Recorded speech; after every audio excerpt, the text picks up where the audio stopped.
I'm in the middle of the island of New Guinea, where I finally found three of the hardest to contact military commanders on Earth, the commanders of the local West Papuan National Liberation Army. I'm here to investigate what happened just over those mountains a few years ago when Indonesia came in with drones and helicopters and dropped bombs and shot rockets at little huts.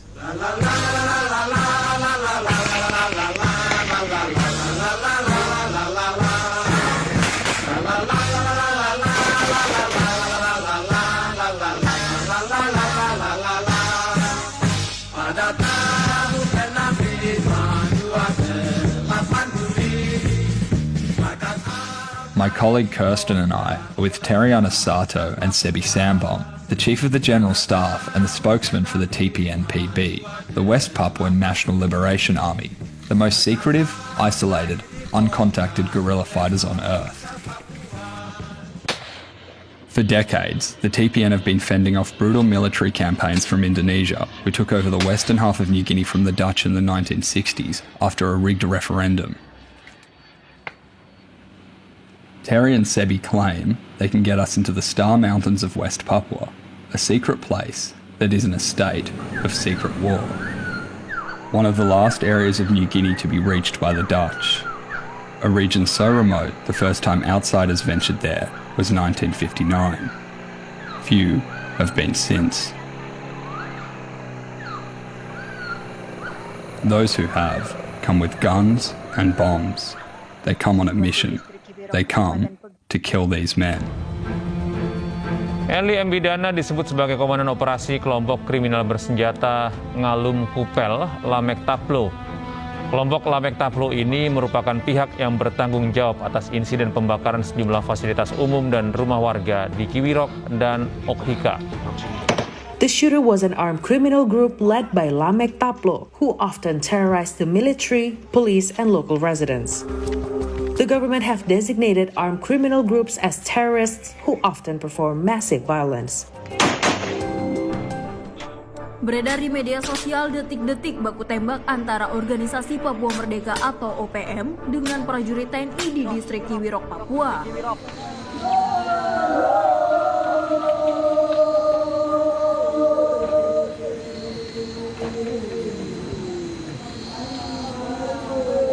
Nestled deep in the jungle heart of the island of New Guinea, the Nyalam-Kupel and Bintang commands of the West Papuan National Liberation Army, led by Lamek Taplo and Ananias Mimin, have claimed responsibility for a series of attacks on the Indonesian military's most remote frontier outposts.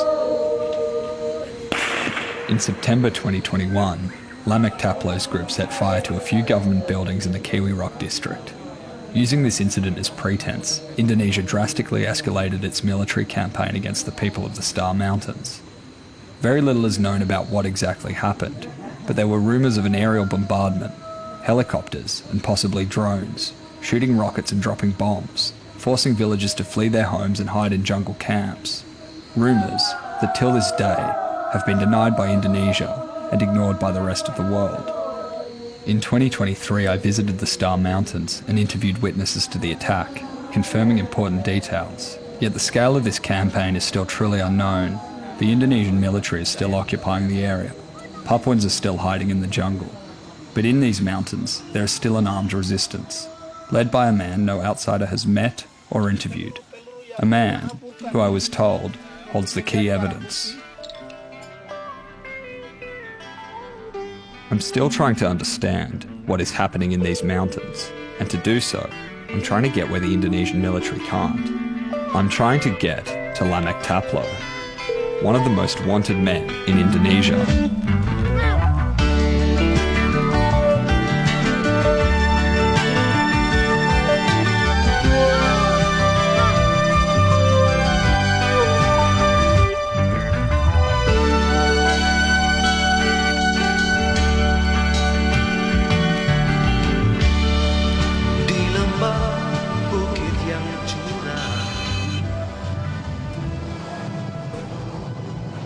We're landing near the border of Papua New Guinea and Indonesia, in a village that up until last year was home to hundreds of West Papuan refugees that had fled after the bombings.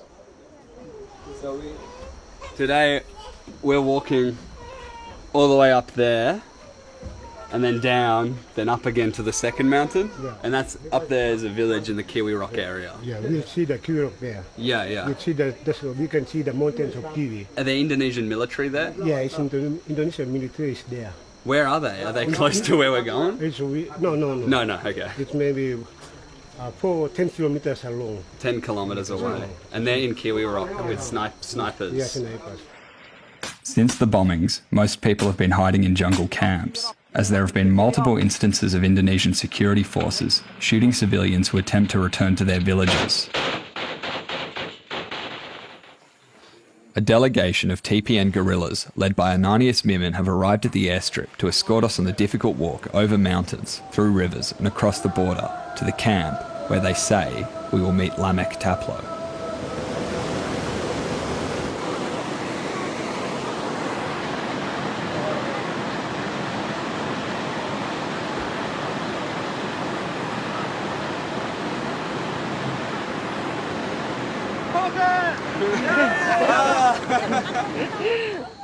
I understand why the Indonesian military has trouble hunting these guerrillas. The terrain is impenetrable. The mountains are drenched in never-ending rain. The cliffside ground crumbles beneath my feet every second step. Landslides dot the track. 1 foot wrong, and you'll never leave these mountains.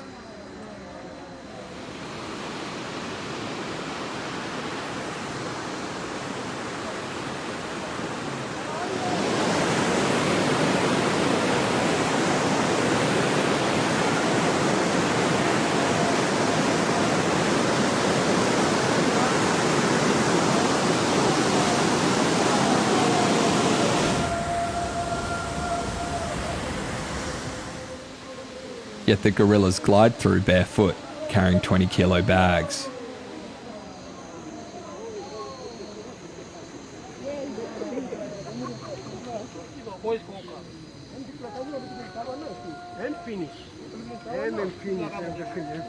A few hours into the walk, and guns begin to appear out of nowhere. As does the Morning Star flag of West Papua. Masukkan saja. Dia tidak ada tali. Tidak seperti yang lain. Ya, ikat seperti ikat. We have crossed the border. We're in Yalam Kupal territory, one of Earth's last free and secret places. Technically Indonesia, but a frontier which Indonesia is yet to penetrate on the ground.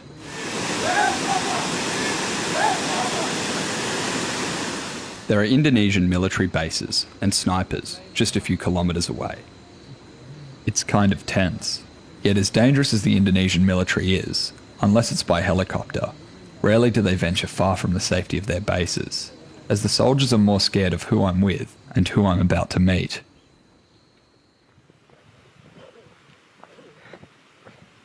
The TPN are all down there.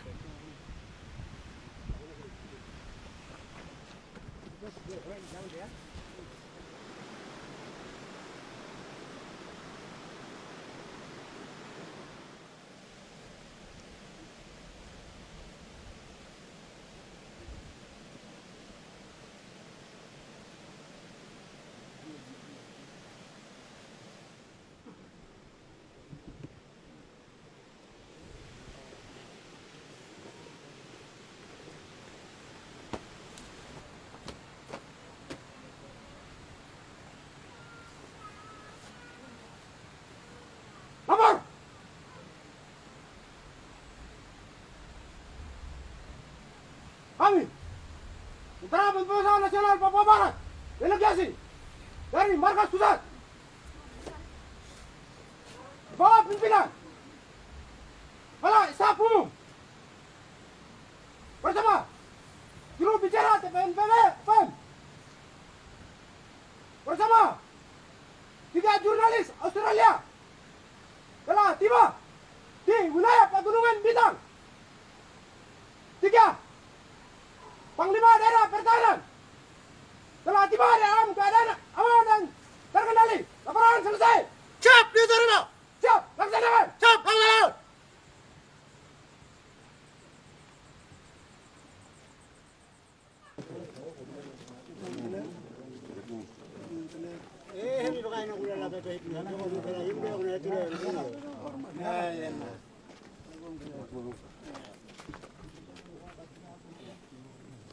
Kami ini semua dari ekonomi Papua ini.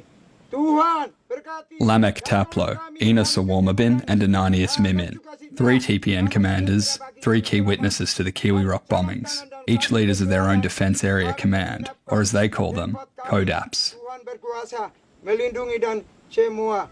Dalam nama Tuhan Yesus Kristus, semua kita berdoa. Amin. Ya. You see, this house is all bombing, Yeah. and how they organize people to flee. Yeah. They did the organisation for when Giwirok was bombed. Yes. Yes. Wow. Well, thank you. Very nice to meet you. Strong people, strong man, stand for land and people. Getting a visitor here is extremely rare. Apart from a meeting with Sebi and Terianis in 2022, I've been told that the Star Mountains TPN have had no outsiders, let alone foreign media, come to investigate the bombings which took place in 2021. The people here have seen more rocket-firing gunships than video cameras. This was one of the few hamlets not bombed into the ground, though it's usually unpopulated. If not for the TPN press junket, the people here would be hiding deep in the jungle. An explanation of our presence is required. Dan ini istri Christine, Menteri Luar Negeri dan Transmigrasi, itu orang Australia, Justin Keakov. Itu dia bawa Panglima Indonesia, mereka rapat di Mosby untuk bikin penandatanganan perjanjian untuk bikin keamanan di batas ini. A few weeks after the bombings began, the Papua New Guinean government sent a few members of their defence force to the border town of Tamolbel to investigate the refugees that had fled to escape the Indonesian military. But that appears to be the greatest extent of PNG government action regarding bombings on their doorstep. In fact, as we were there, Australian-born PNG Foreign Minister Justin Kichenko ratified a border agreement with Indonesia, allowing for joint patrols of the shared border. This has incensed the TPN, who for decades have felt the consequences of decisions about their land that have usually been made by foreigners in cities thousands of kilometres away. Indonesia maupun Papua Nugini, pemerintah tidak punya hak untuk tanda tangan. Yang punya hak itu kami. Kami orang Papua Nugini dan West Papua, kami punya hak untuk tanda tangan untuk pengaturan batas ini. Facing an increasingly hostile Indonesia, with essentially no international or material support for their cause, the TPN still try their best with quasi-diplomatic efforts. This trip is beginning to feel like one. We wake up the next day to find a schedule filled with ceremonies, the TPN's way of getting their message out to the world. First off, they're presenting us with gifts.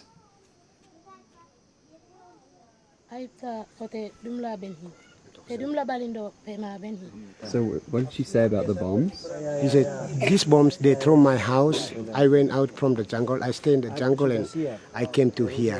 We need support, international support. We need any country support, full support, war, equipment, and also financially. Because we have beautiful ladies in here, West Papua. Many beautiful ladies. Many men like married with them. Understand what I mean? That means we have many resources. Coal, mining, forest, timbers, and oil and gas. Everything is there. Anyone interested, please come. Support our logistic weapon system complete and also financial. Then we will see, test who is have good ability and skill to fight for in the field, Indonesia or West Papua. We will see and we will test. If Indonesia, okay, we will surrender to Indonesia. But and then we say Indonesia, let's go, leave our lands. Thank you.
Inspektur upacara memasuki lapangan upacara.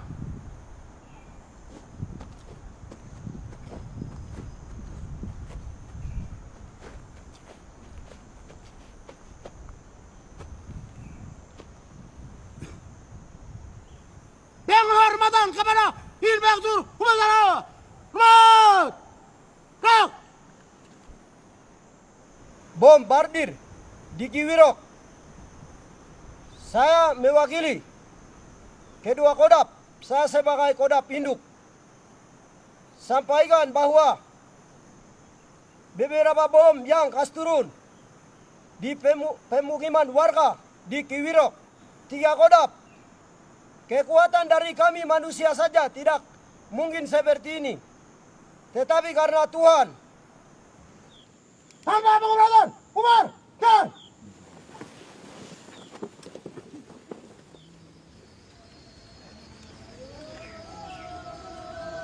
This tarpaulin held up by a few branches is Lamek-Taplo's podium.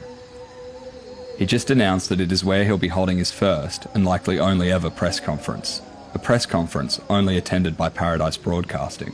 It's where the clearest picture of what exactly happened in Giwirok in 2021 will emerge. Kabe dunduk di Bakaba 152 bom dunduk di. Lamek and the commanders are holding Krushik M72 81mm mortars. These specific mortars have been modified to be dropped from the air owing to an improvised tail boom and fuse. Kamera drone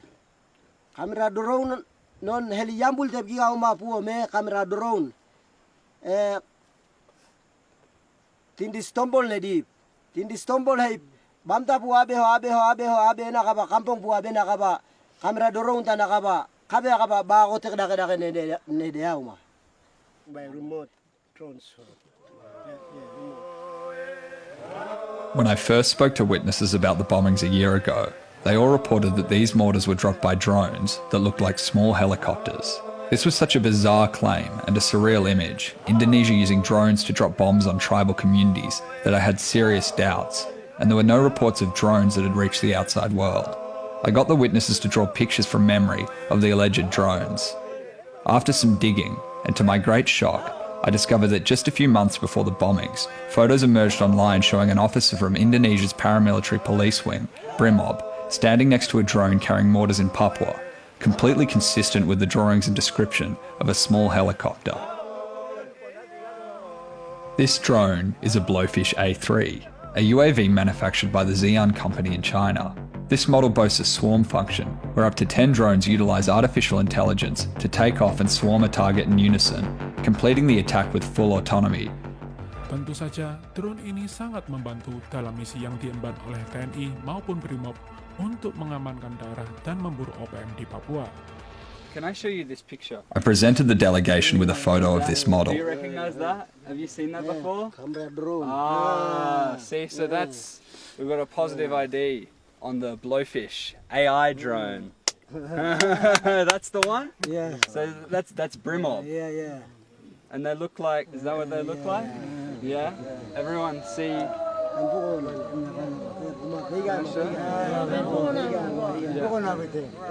But these drones and mortars were not the only weapons Indonesia used in their assault.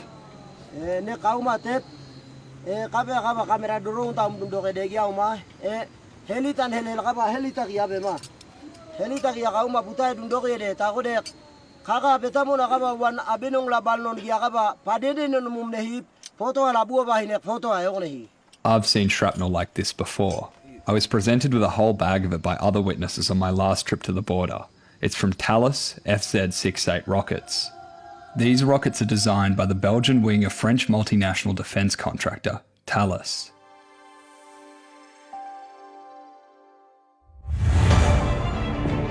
Thales licenses the design of the FZ-68 rocket to Indonesian Aerospace, which then manufactures these rockets domestically. These are rockets that carry a variety of deadly warheads. They're designed for use against serious military targets, not sago leaf huts and bow and arrow wielding guerrillas.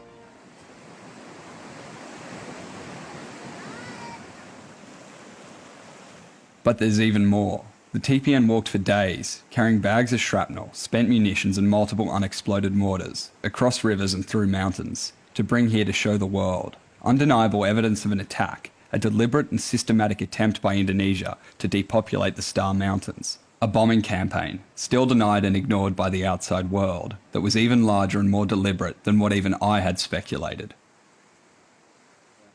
So it looks like we've got the same Serbian mortars that I've investigated and held before. This one has MBU M18 on it. The MBU M18 is a model of proximity fuse manufactured by state-owned Serbian company, Jugo Import. These fuses have been improvised onto the Krušik high-explosive mortars. Proximity fuses allow far greater precision in timing and explosion, allowing these mortars to have maximum impact. They can increase the lethality of a munition by tenfold when compared to a standard contact fuse. They are especially useful to have on mortars that are dropped by drones. Lamek explains that some bombs exploded mid-air and some on the ground. This precision possible thanks to proximity fuses, although it looks like some may have been faulty. They're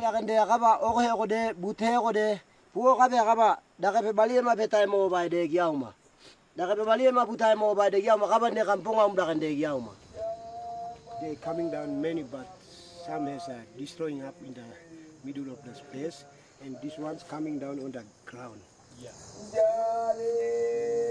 These are some of the photos taken by Papuans during and directly after the bombings of Giwirok. Some of these have never been published.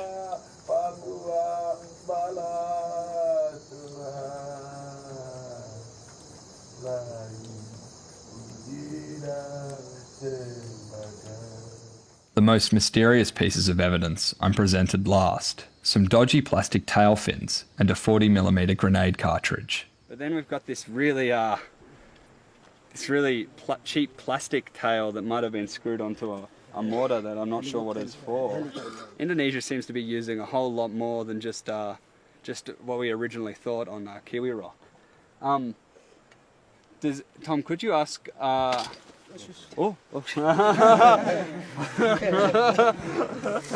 I'm scared. Could you ask Lamek, what did these do?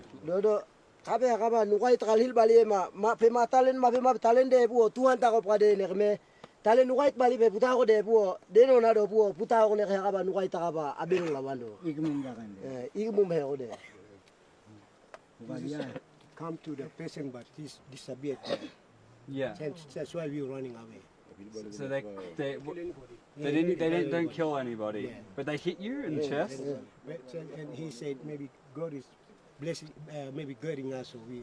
Yeah, didn't get killed from it. This testimony seems to indicate that if this was a standard high explosive grenade, it was faulty, or that it's not the cartridge from a standard grenade. And these ones are Indonesian bullets. Listing spent munitions may seem trivial, but for 60 years Indonesia has consistently denied dropping bombs on West Papua.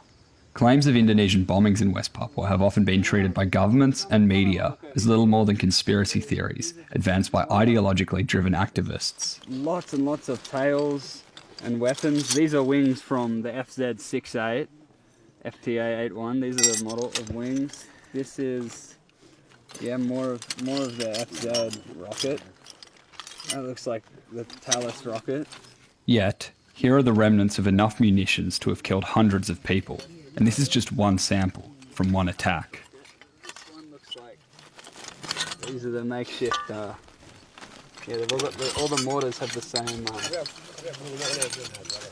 design. More bullets. Oh. Talus,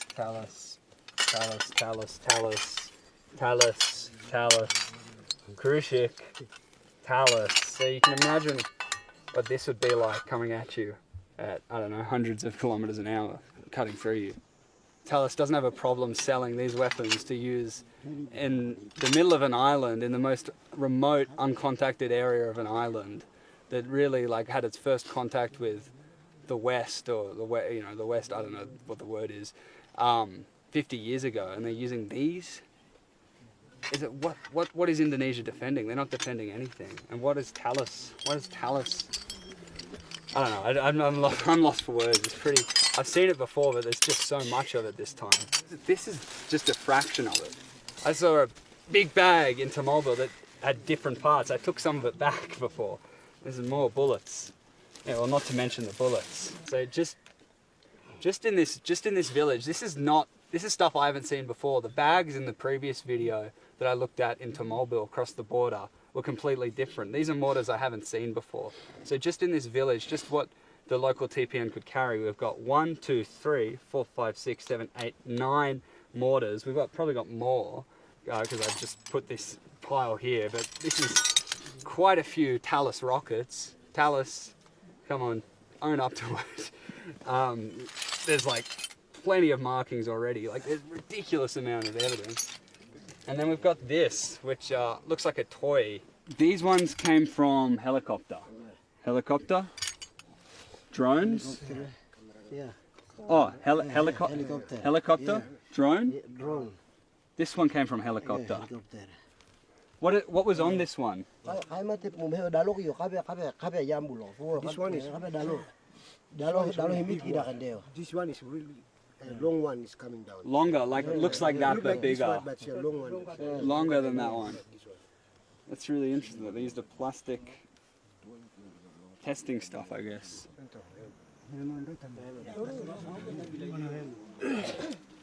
So this is what Indonesia uses against Papuans and the West Papuan Liberation Army, and this is what the West Papuan Liberation Army and Papuans are forced to use against Indonesia. It's not a particularly even fight. Bows and arrows versus mortars.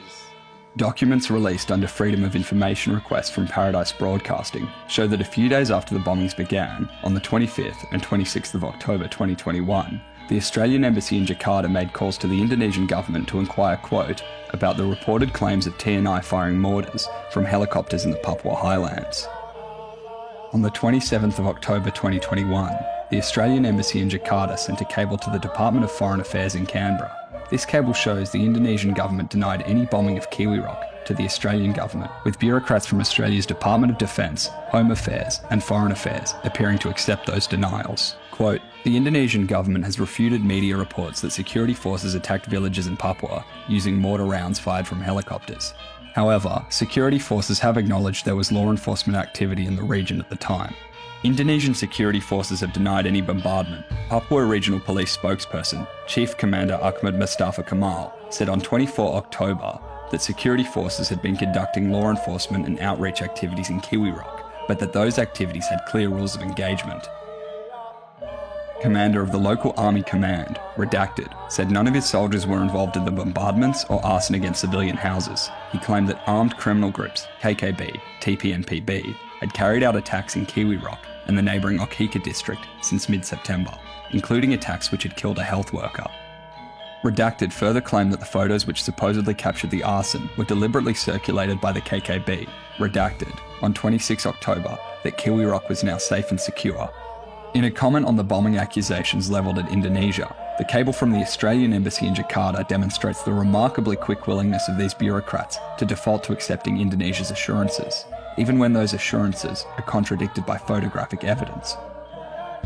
Quote, the accusations such as mortar rounds being fired from helicopters seem implausible. Indirect fire mortar rounds against the KKB in Papua would be unusual given the high risk of civilian casualties. There are no videos of mortar attacks, nor photographs of civilians with shrapnel wounds, and the supposed unexploded mortar round in photographs does not look like it has been fired. It's extremely difficult to understand the thinking behind this analysis. If not for the Indonesian military, how else would unexploded mortar rounds end up in the most remote mountains of New Guinea?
These are videos of Ananias Mimin's Bintang Timor command of the TPNPB.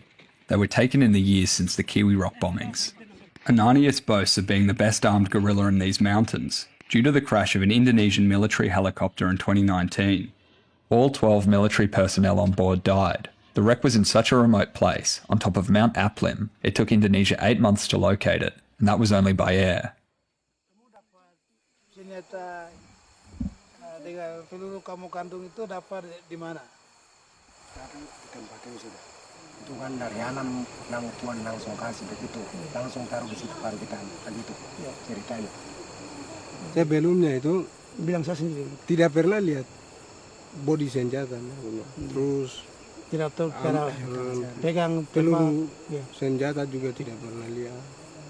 Tapi pas kami keluar ketemu jatuh heli baru kami lihat senjata peluru maksudnya amunisi. Setelah itu baru kami langsung ambil, langsung macam ada petunjuk langsung dari Tuhan atau alam, jadi sudah dari situ kami tahu bunyi tembakan, cara kokengnya, terus apa kasih bunyi itu. Terus dari situ langsung kami keluar, baru ambil keputusan untuk kami mau lawan Indonesia, baru dari situ kami. This is Indonesian Air Force helicopter with 12 personnel. The helicopter crashed. That's Indonesian found this helicopter for 9 months, but they never found. They never found it. After months of searching, Ananias and his command found the wreck on top of their sacred mountain to discover almost everything was destroyed.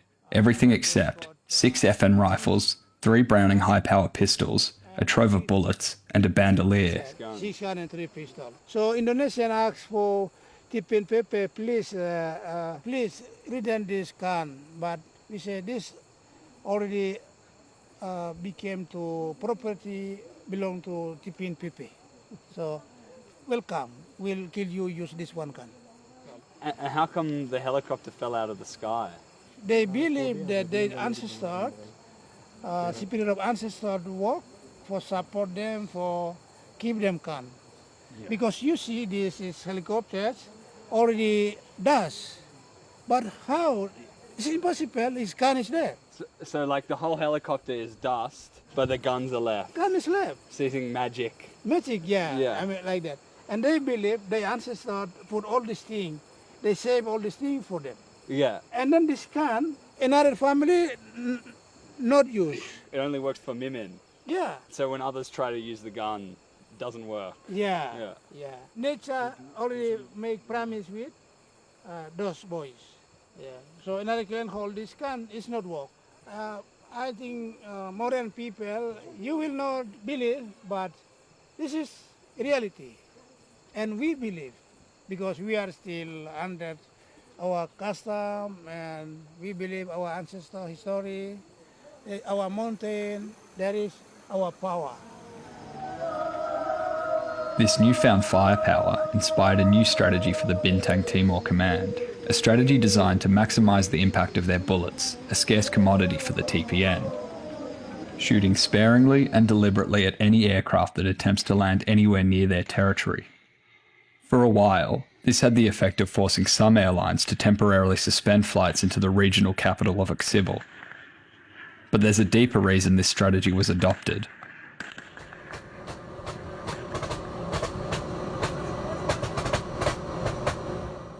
This video was taken from the inside of what should normally be a civilian aircraft that was being used for a military extraction during the Kiwi Rock conflict.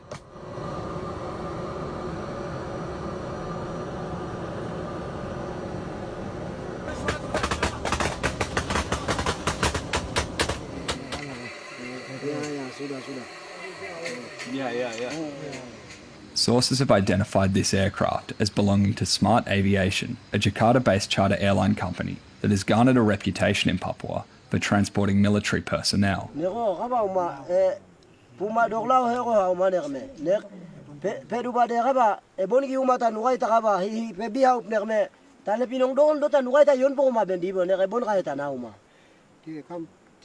They come and they want to kill us, so they're using any plane they used to kill. Any plane. Any plane they're using. And everyone's witnessed. Yes, everyone's witnessed that. So no one here trusts any plane, because any plane could come with people with bullets or bombs or We can't see this plane. Who's planning? Who's like from government or from missionario? We never see it. They just come and they shoot it. This is a pattern all over West Papua, and it's part of the reason other TPN commanders have gone so far as to take civilian pilots hostage, as Indonesia deliberately blurs any distinction between military and civilian activity, which not only degrades trust among Papuans, but makes it incredibly dangerous for anyone, whether military or not, to work in the highlands. Enli Mbidana disebut sebagai komandan operasi kelompok kriminal bersenjata Ngalum Kupel Lamek Taplo. All the reporting on the conflict in Giwirok lays the initial blame on Lamek Taplo, yet very few have raised the question, why did Lamek burn government buildings, including a health clinic, in the first place? It appears that the impetus of the conflict in Giwirok could be yet another instance of Indonesia's deliberate use of civilian infrastructure as a Trojan horse for military activity.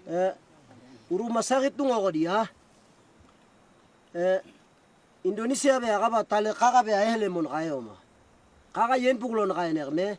Satu akabe mama yung akame matigan generasi orang Papua. Heon kayo nerme. Kamu ma magia ma. Magidom te akaba. Dokter akaba pistola akaba. Nugay te bongia nginunub akaba pistola kasigelu arhe nerno nugay baliuma. 21 kali tembakan herne o kaben po Indonesia be akaba mantri ado nekot ay badungo diam. The reason of I been the clinic, one of the doctor is working inside. He's a staff inside. This has been the consistent testimony from Papuans from the beginning. Claims that the conflict began when an Indonesian migrant doctor stationed at the health clinic in Giwirok, working closely with the Indonesian military, opened fire at Papuans, prompting Lamek to order the arson of the clinic. Because of this repeated pattern from Indonesia, in the Papuan highlands, there is little trust of NGOs, let alone of supposed do-gooders from Java. The 1996 Mapenduma hostage crisis was a particularly sordid example of Indonesia's Trojan horse tactics, wherein special forces went so far as to use a Red Cross helicopter to sneak into a village where they then indiscriminately shot and killed civilians. The statements all confirm. A white helicopter with Indonesian soldiers hiding in the back. A Red Cross flag, white people shooting at them, and many of them claim a white woman whom they've learned to trust. It seems since then, not much has changed. One helicopter fly from Penji side to Giwirok, and then people think, oh, this maybe a few days ago we fight and destroying this Giwirok town, district town. Maybe this is one of help, international help, maybe fly helicopter come from Papua New Guinea. And then they all of hang up and say, suddenly turn fly and helicopter destroy all the bow. Lamek story. So people thought it was Papua New Guinea helicopter. Yes, people think. This is the helicopter that shot the Talus rockets. Yes, and also drone flow. Smaller drones. Flow. They came with the Helicopter. Till this day, Indonesian helicopters fly over these mountains, terrifying the locals and preventing anyone from returning to the villages they lived in before the bombings. A week, helicopter actively operates this area. Even where we are now, sometimes helicopter fly over? Yes, they will run around from there, dropping Indonesian police and military personnel. In 2023, German NGO Human Rights Monitor published an open-source investigation into the bombings. This investigation compared aviation photography and satellite images of Giwirok from before and after the attacks. Their investigation found that 206 buildings in 8 villages had been destroyed, suggesting an overwhelming majority by Indonesian security forces. Their report also found that the bombings could constitute crimes against humanity under the Rome Statute of the International Criminal Court, a stunning claim for a bombing campaign that both Australian and Indonesian bureaucrats have denied even happening. Does anybody have any pictures of the helicopters or drones? Kalau untuk helikopter ada gambarnya.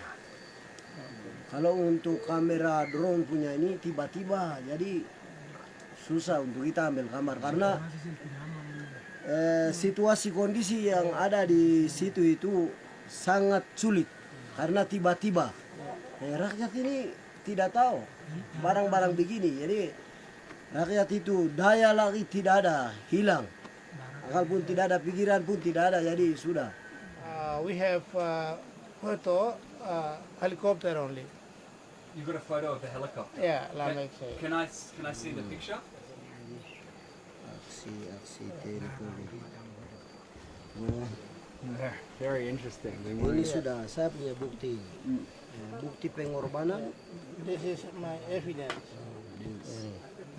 Ah, yes. Hard to identify.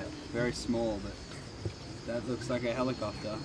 As far as I'm aware, these are the first images ever published of the helicopters alleged to have been used in the Giwirok bombings. Video is in here. Oh, video.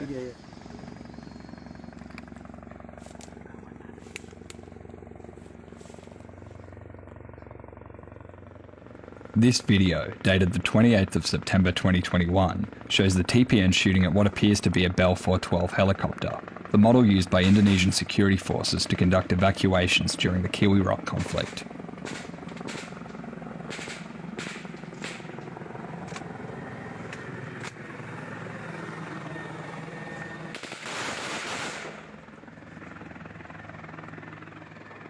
It is unlikely this was the model that fired the Thales rockets. Those were most likely a model of Airbus, either the H225M or the H125M. A now deleted Thales webpage advertised that the Indonesian army had received training from Thales on the maintenance of FZ-219 rocket launchers attached to Airbus helicopters, the same launchers used to shoot the FZ-68 rockets.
Lamek. Oh, she's operations. Yeah, so she can organize boys go with, right. But they will move with them with singing. Spirit of war. They make the spirit up. The warriors song. Yeah, warrior song, right. Yeah. And in our custom, when we make schedule for go fight with enemy, no man sleep with woman.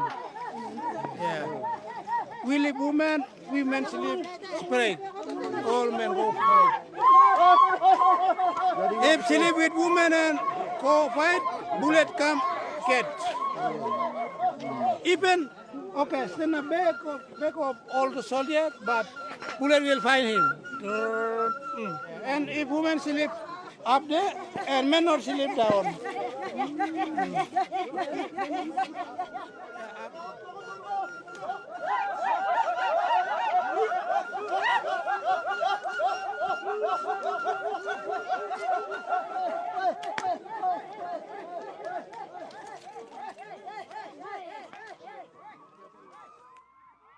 In 1963, American anthropologist Robert Gardner released his seminal documentary, Dead Birds, an ethnographic film which captured extraordinary footage of the Dani people locked in what was described as Stone Age warfare, opposing clans shooting bows and arrows, throwing spears across the lush foothills of the Baliem Valley, a place and people only encroached upon by outsiders 30 years earlier. For here in the Star Mountains, it was even later, 1959, when the Dutch first came. Gardner shot his film, knowing it would contain the only images ever captured of humanity in this form of existence. Yet exactly why this would be the case would have been unimaginable. Less than 15 years later, the people in this same valley, the last settled civilization encroached upon by the industrial world, were forced to turn their poison arrows upwards, as they were now being bombed with napalm from helicopters and Bronco attack aircrafts. Indonesia's late 70s bombing campaign against West Papua has to be one of the largest mass killings of the second half of the 20th century, that by most official accounts never happened. Reports detail thousands upon thousands massacred, those who surrendered boiled alive, burnt alive, buried alive, and worse. Yet not a single photograph of this campaign exists. The vast expanse of mountains, jungles, rivers, absorbing the screaming, the booming, the man-made thunder, all kinds of depravity brought by the cowboys from the west. For 60 years, highland Papuans have been trying to tell the world of what Indonesian security forces have done in these mountains. Yet if their message ever did reach the lowlands, it became nothing more than a rumour. For a nation to bomb its own tribal communities would be an act of such extreme asymmetrical aggression that the suggestion in of itself to outsiders was almost comical. But as well as mortars and rockets, now phones and cameras have slowly made their way into these mountains, and the TPN can document their last stand. But will anyone watch?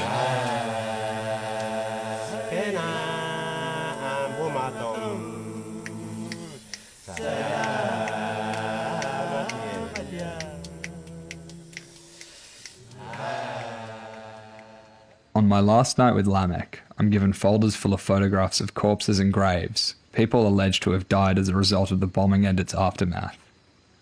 Many of the photos are photos of emaciated corpses. Some are women, some are children, some are babies. They cannot be shown here. I'm also given a list prepared by the TPN of the names of around 200 people they claim to have died. Although accounting for differing hamlets, I find the list shares a significant amount of names with the list handed to me by different witnesses I interviewed a year earlier. Running very low on battery, I'm not expecting to film an interview in this context, but it is in this informal setting in which some of the more startling allegations about Giwirok come to light. He's staying 1 year, 6 months. He was 1 year old and 6 months. 6 months. And he died how quickly after the Giwirok bombing? How many? October they through the happened in Giwirok on the started October, and they started. After he dead. He died. And these are some graves. Yeah. And that's a body. Yeah. Another body. And these did he die from starvation or wound from They bomb? throw the bomb. He died from bomb. Bomb. They throw the bomb and this what these chemicals or what? Yeah, Chemicals go and then just consider the nose. Really? Yeah. The chemicals from the bomb made him sick. The first time they throwing is the people is not dying, but they throwing in this chemical up between 1 month later or 2 months, the people is dying. 2 months later. 2 months later, the people is dying. What does it look like? What's this chemical? Like dust. Dust. Yeah. That's like big one, so it's coming like dust. Coming like clouds of dust. Yes. These claims of sickness and poisoning were flagged by the few messages sent out from the mountains via church sources in the years since the bombings. This message from October 2023 contains pictures of corpses and graves and states, quote, "The 2 children died because there was no access to hospitals and also no medical assistance in the refugee areas from the start of the conflict until October 2023. Refugees in Giwirok were sick, coughing and bleeding according to the information we received, possibly from the mortar smoke in the fire. The impact is starting to impact parents and children. The 2 children who died experienced symptoms of coughing blood that would not stop continuously and had to exhale, and when they coughed out blood." The allegations surrounding poisoning are very hard to substantiate, but these witnesses are not lying. Something has happened. Time and time again I've had my doubts about what sounds like far-fetched testimony about drones, snipers and rockets, yet every single time the witnesses have been proven correct. It might not be poisoning, but it's still undeniable that a great deal of people have died in mysterious circumstances since the Giwirok bombings that Indonesia said didn't happen. And I still haven't identified the grenade cartridge and tail fins, possible evidence supporting the poisoning allegation. To do so, I'll need to get them out of Papua and back to Australia.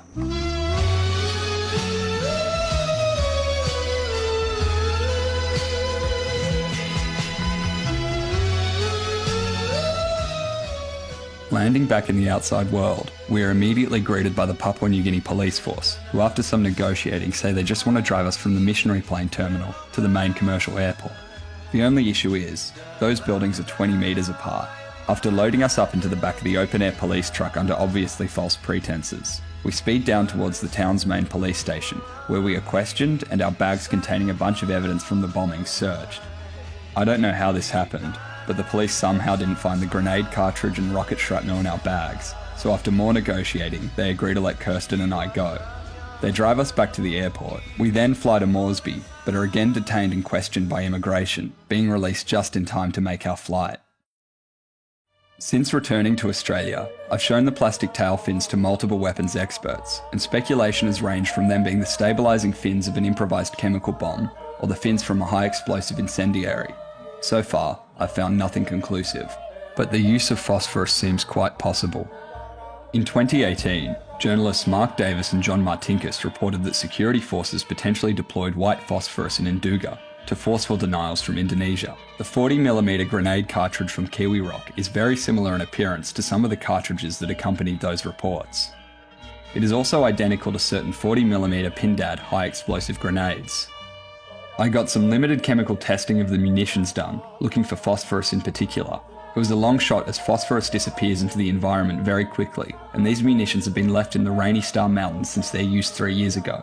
As expected, the results were also inconclusive. Although recently declassified cables from Australia's Department of Foreign Affairs confirmed that as early as 1978, Indonesia was deploying plastic phosphorus bombs in Papua. Ironically, these cables were speculating that Indonesia was open about their use of phosphorus to cover for their use of, quote, high explosive rockets and possibly even bombs. Saya mau tanya kepada PBB bahwa apakah dari 36 kodam ini sudah punya heli, sudah punya kamera drone, maka dari Indonesia kasih turun bom dengan melalui helikopter dan melalui kamera drone kepada kami TBNPB dan juga pemukiman warga. Begitu saya tanya kepada pihak PBB begitu. Jadi tolong jelaskan. Papua? Papua? Unfortunately for Lamek and the Nyalam Kupal people, the UN won't explain, nor will Indonesia, nor will the foreign weapons companies profiting from West Papua's obliteration. Like the American Indian Wars or Australia's frontier wars, this is an asymmetrical war, a war waged by an industrial power eager to exploit the riches of its frontier against tribes, a war that has been heading in one direction. Did he die after Giwirok starvation? Starvation? Bilan Taplo. Yeah, his son. He's died. He died? Yeah. After Giwirok? Yeah, after Giwirok. This is your son? Yeah. Oh, wow. Did he die from starvation or from? From after this. The sickness. Sickness. From maybe bomb or maybe. There's something else going on. Yeah. Smoke. From the smoke. Smoke.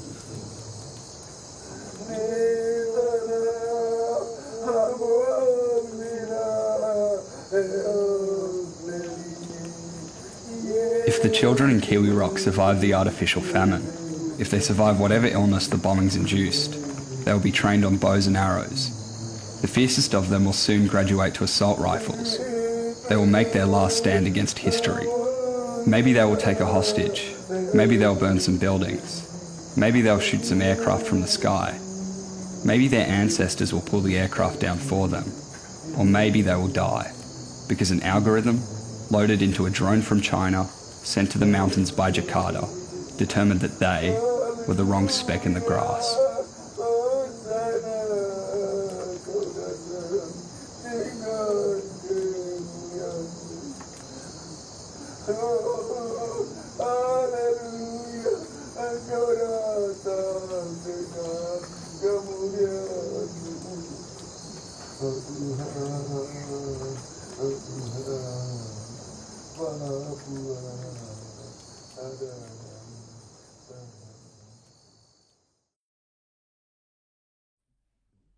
Thank you for watching that fairly bleak documentary, but we don't want it to be impotently bleak. So there are some things you can do that we're going to request of you if you want.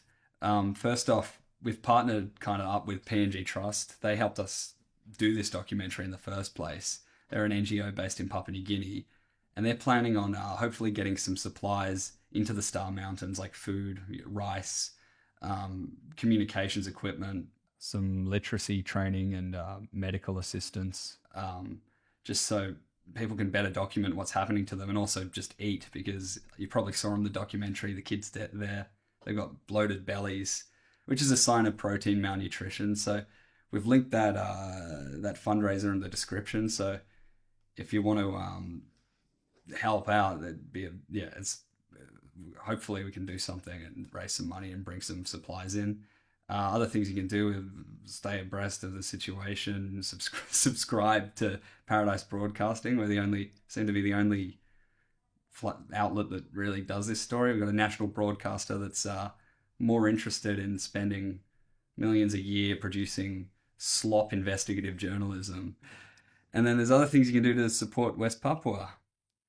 Yeah, you can just show your support by writing comments, by writing to your MPs, and just following the story. And especially right now, it's really important that we keep an eye on what's going on in West Papua and don't let Indonesia silence the situation there, because with the recent election of Prabowo Subianto as the new president, he said he's going to be increasing the military operations through West Papua, and so it's really quite a scary time. Just where we were, very close, they've just done a military operation, and we're getting pictures of IDPs in Oxop right now. So all the more reason to donate to PNG Trust if you want to, I don't know, we'll try get stuff in there. Yeah, it's really, I don't know, it's bleak. Also, just quickly, if you have any theories about maybe what the red tail fins are, or anything in this video, or any tips, you can email me. I've put my email in the description. Yeah, thank you for watching.